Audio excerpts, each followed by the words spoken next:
Hello and welcome back to Wildsunne Art Studio. My name is Robinsunne. I'm very happy to have you here with me today. Please do like, comment, subscribe, and share this video if you enjoy this video. So we are now on video 4. Today you can see I've finished all the plus signs and I've finished all of the herringbones, and I thought about doing the little cross stitchy things and like over let's pull us in. There we go. My fancy pointer. These stitches are so long and they're a little loose, you can see. So I was thinking about doing some little tack stitch on the crosses. And I thought about doing that for you, and then I didn't. So our next stitch is one of my all-time faves. It's a French knot. And I just learned something fun about a French knot. So I'm going to have these French knots dot all the way around this circle, right next to this teal colored back stitch. There we go. Let's see if I can bring the light a little closer. I hope you are all well today. We're going to get some weather. I think I'm just going to do the 2 wraps. So I just learned that French knots are only supposed to have, 2 wraps. We discussed this in our class this week. Yeah, I guess I thought there were supposed to be like 4 or something. Ooh, look. Got a little... Can you see that? A little extra loop there. Let me see if...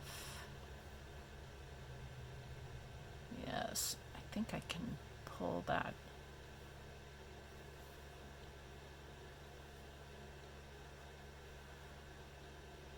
I think I mostly pulled that through.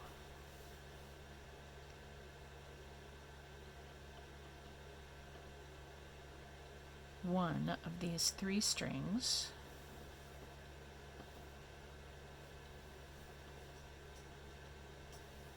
I think I mostly got it. So there's a French knot. Let's make another. Looks like I'm going counterclockwise around the circle, but absolutely it doesn't matter which way you go.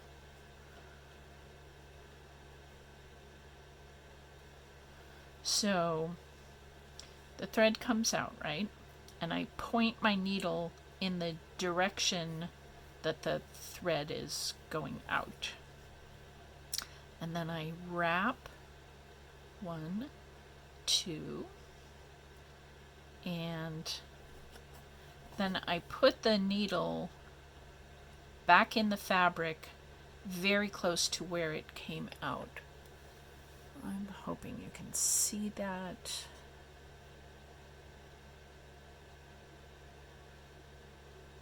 So, like, less than a 16th, maybe a 32nd of an inch. Very, very close. But not in the exact same space, or else you'll pull all our threads through. And then I tug on this string coming out that way just a little bit, just to sort of form the little spiral knot, but not too hard, or else I'm not going to get the eye of the needle with the thread in it all the way through. So tight enough to make the little spiral knot, but not so tight. Look, it's doing that again. What's going on here, folks?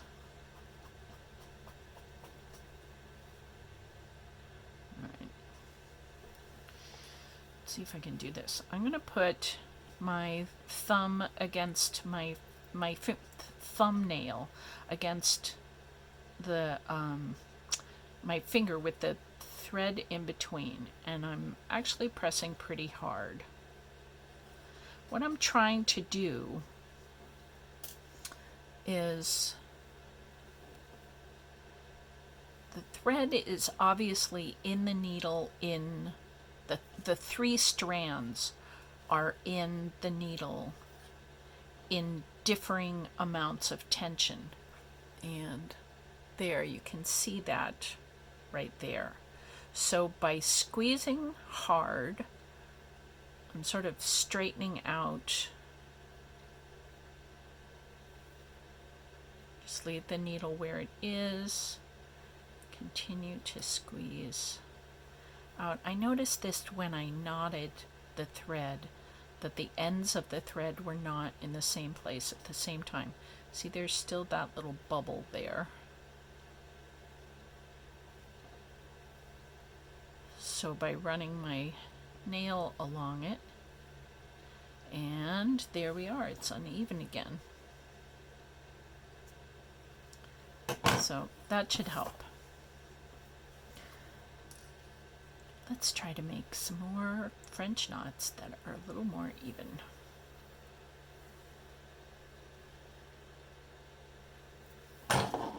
Oops.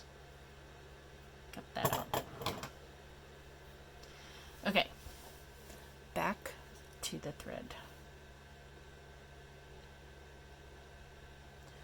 So how far away am I making these?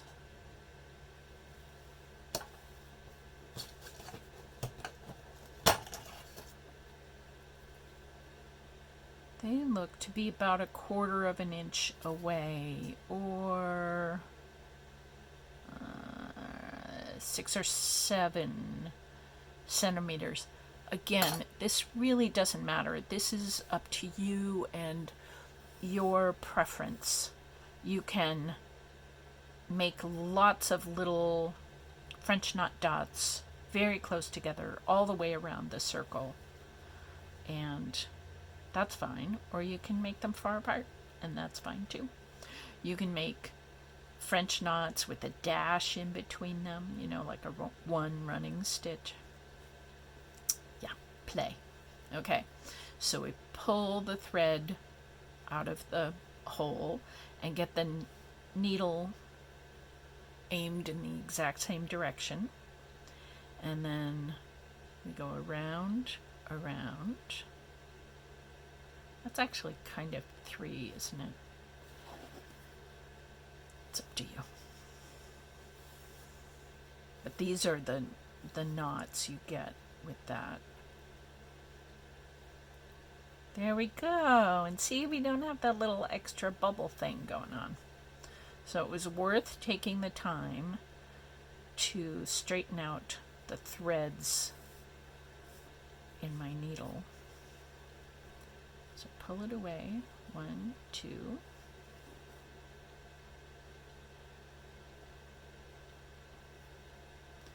And then we keep this just tight enough to have a tight little knot there, but not so tight that this kind of bulky eye with the double threads can't get through.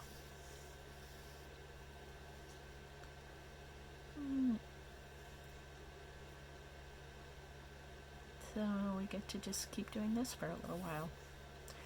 So there's a thing I wanted to tell you, and I actually wrote it down, so I'm going to sort of read it to you while I sew a little bit. Oh, right. Yeah. So at the end of the class at the Camden Library this week, I said that I would make a video that kind of went over some of the stitches. And as soon as I got home, I realized one video was not going to let me do all these stitches. And it reminded me of something somebody had said. That's really too far away. So you can change the spacing on these knots by just going back in on the other side. And that'll make these two knots closer, like those two knots are. Anyway, so I was thinking about making a video, and I realized I was going to need way more than one video to show all the stitches that I had talked about in the class, and that a lot of these stitches that I just enjoy. They're just fun to do. So that reminded me of a thing that somebody had asked me a question in the middle of class, and I gave sort of a flippant answer, kind of, but not really, I realized. So the question was, how long have I been doing slow stitching? Slow stitching came out of the slow food movement, I believe, in the late 1980s. And this was after years of having, fast hamburgers and fast French fries and fast milkshakes and stuff. And people were beginning to realize that there was a lot to be enjoyed about food that was done in a slow and leisurely fashion. And there were a couple, I think, of different slow movements. And one of them was slow stitching. But when I got home and I started planning out this set of videos for you all,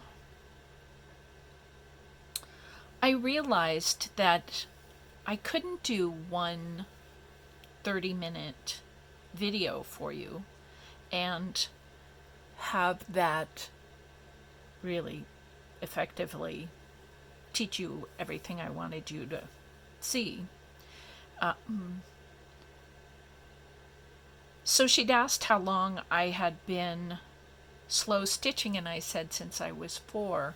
And that was a kind of flippant answer, and I didn't mean any disrespect. But the fact is, stitching is slow, and it's always been slow. It's been slow long before I was 4 years old, and certainly long after. It takes a long time to do these stitches. If you've been stitching along with me, you'll notice that, this is hours worth of work here. And that's just how hand stitching is. So to make clothes with hand stitching, to make embroideries that you frame and put on the wall with hand stitching, all of it takes a long time. And so whenever we start stitching in our lives is as long as we have all been slow stitching.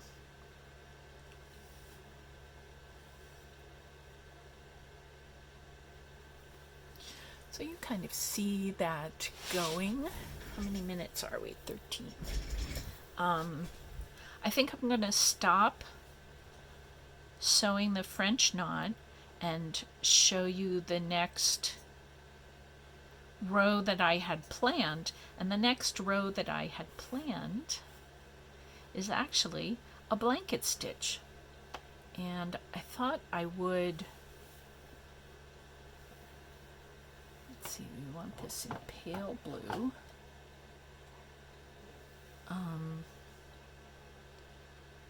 It's a very tangly mess. And we have a knot. I thought I would show you an upside down and shorter. See how long these legs are on the blanket stitch I have here. I want to do one that's a whole lot shorter. And these legs point in towards the center of the circle. I want to do some legs that point out. So we're going to start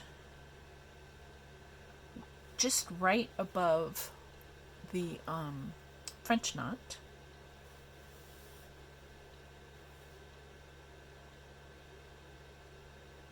In a minute, I'm trying to think. I think I want to go clockwise on this. So let me see if I can pull this thread out. There we go. The trick there is to pull on the thread tight on both sides of the cloth, and then you can usually ease it back through the same hole. Okay, so we said we're going to come up right above the French knot. Remember how we talked about making an upside down 7 or a backward 7?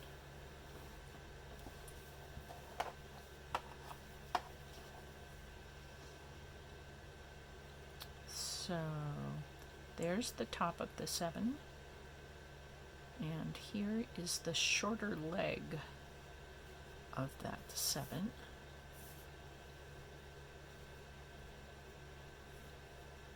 Sorry, there's a lot of thread here. It's a little confusing. There we go.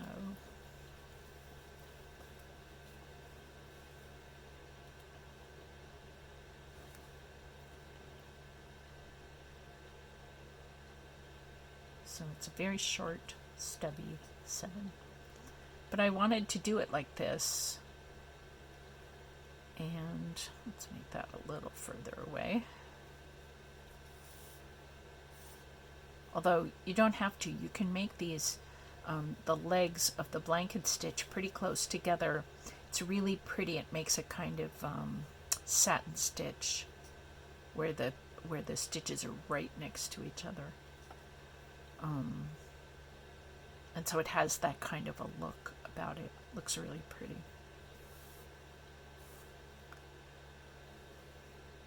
So see, now we've got the legs pointed out of the circle, and they're much shorter. These legs are much shorter than these legs. So we can do that. We can. I give us permission.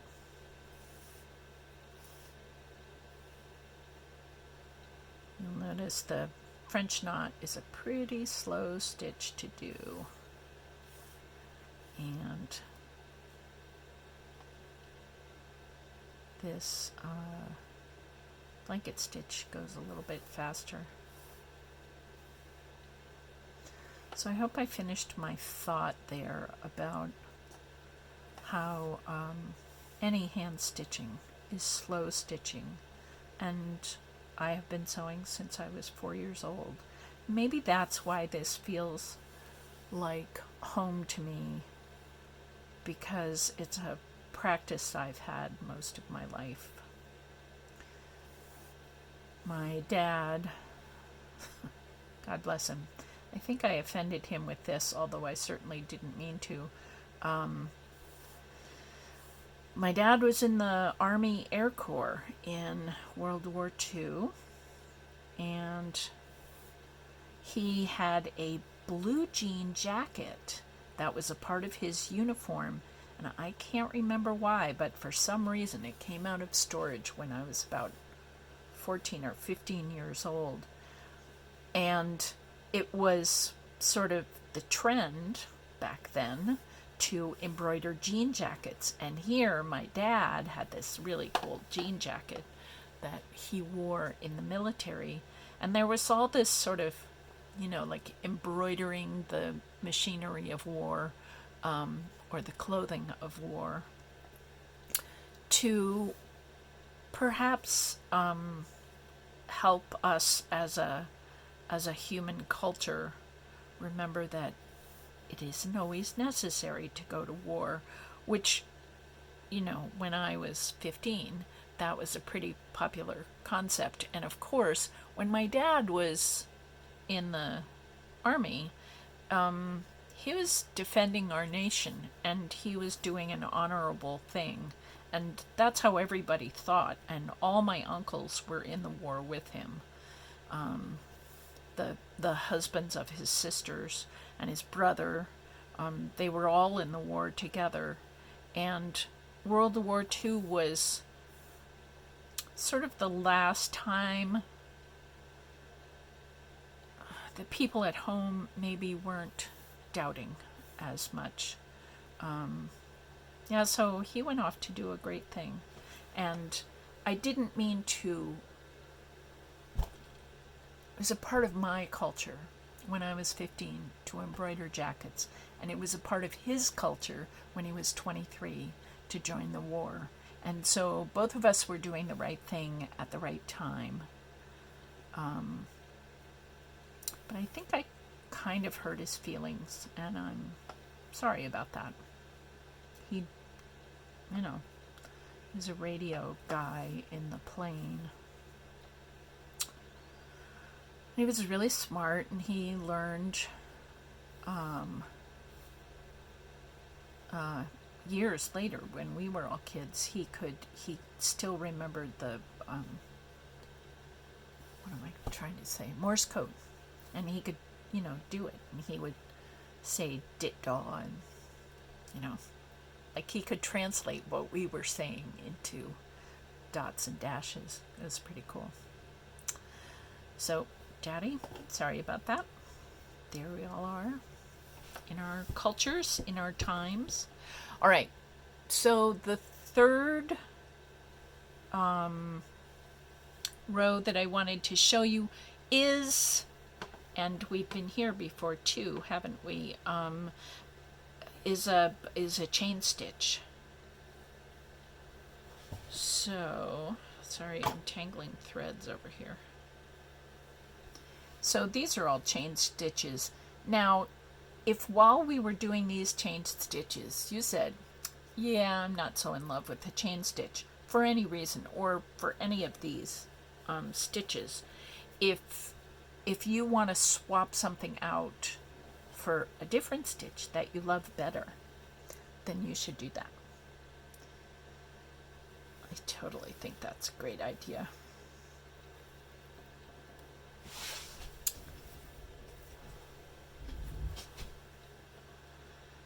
So again, we're gonna sort of hold the loop we just made with our thumb. That will turn into the link of the chain.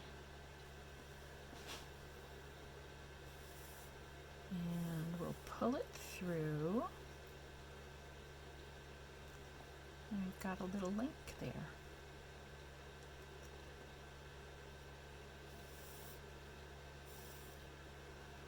Now I'm only going to do one row of chain stitching. Oh, I just realized I switched sides. When I made this first loop, I held the loop over to that side, and now I'm holding the loop kind of over to that side. Doesn't make any difference at all. It's sort of what feels more comfortable in your hand.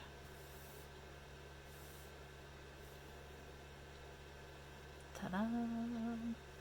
So yeah, here we are, happily sewing. I hope you are happily sewing.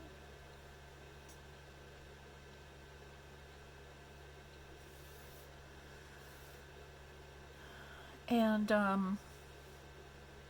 I also hope that if you are kind of new to embroidery stitching and you're watching me not use dots, not gauge my circles in that way, and you're watching me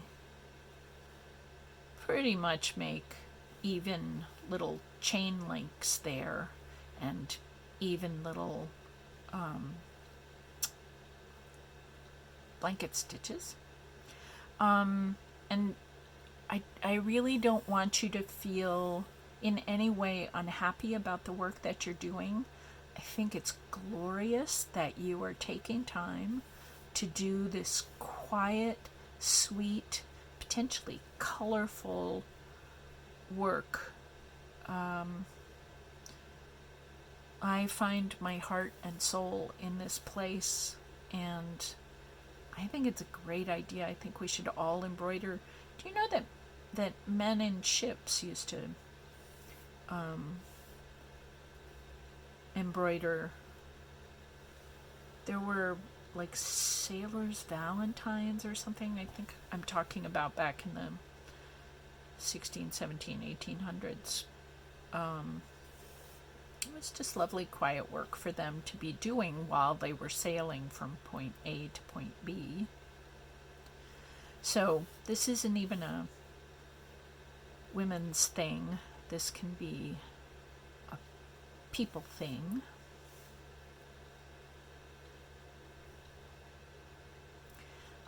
And you'll get better. The more you practice, the better you will get. The more I practice, the better I get. Amy and I were kind of laughing at the class the other day that I think she was doing a chain stitch, and I can't remember what I was doing. But both of us, if you haven't done a stitch in a long time, it's like, wait, how does that go? Are we sure about this? So yeah, and that's true with riding bicycles and cooking cakes and baking cakes and driving stick shift cars. I grew up, my first cars were standard shift cars, and I drove stick shift for 35 years. And then it was time to buy a new car, and I just, you know what? I don't think I'm really all this interested in working this hard driving. I'm not a car person in any sense of the idea.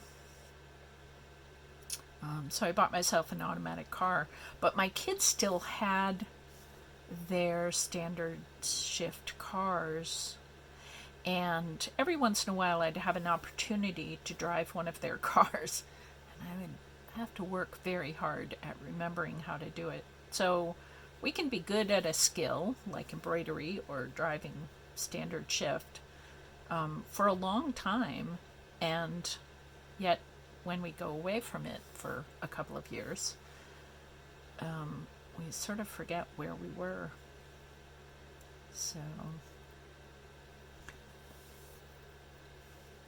So practice is everything. All right. So now I have 3 bits of homework that I'm going to do. The French knots all the way around the circle, and then the upside down short-legged blanket stitch, and then the chain stitch on top of that. So I will do that. I'll be back with you tomorrow for, it's going to be the last video in this series, and we're not doing anything very complicated, but it'll be fun, and that should take us out. Yeah, so on my fabric, I don't know if I ever told you this. The fabric that I have is about 10 by 10. Yeah. So, but you could be doing this on 6 by 6, or I have no idea how big your fabric is. So if you want to keep going, if you've got a bigger piece of cloth and you want to keep going out, just, go back to these other stitches and think, oh, I could do a row of straight stitches, and you could choose a different color, or make more plus stitches, or whatever you want. Or if there's some stitch you really, really love, like making this blanket stitch is really fun, you could try with having the legs very close together. You could try having long legs and short legs and go back and forth.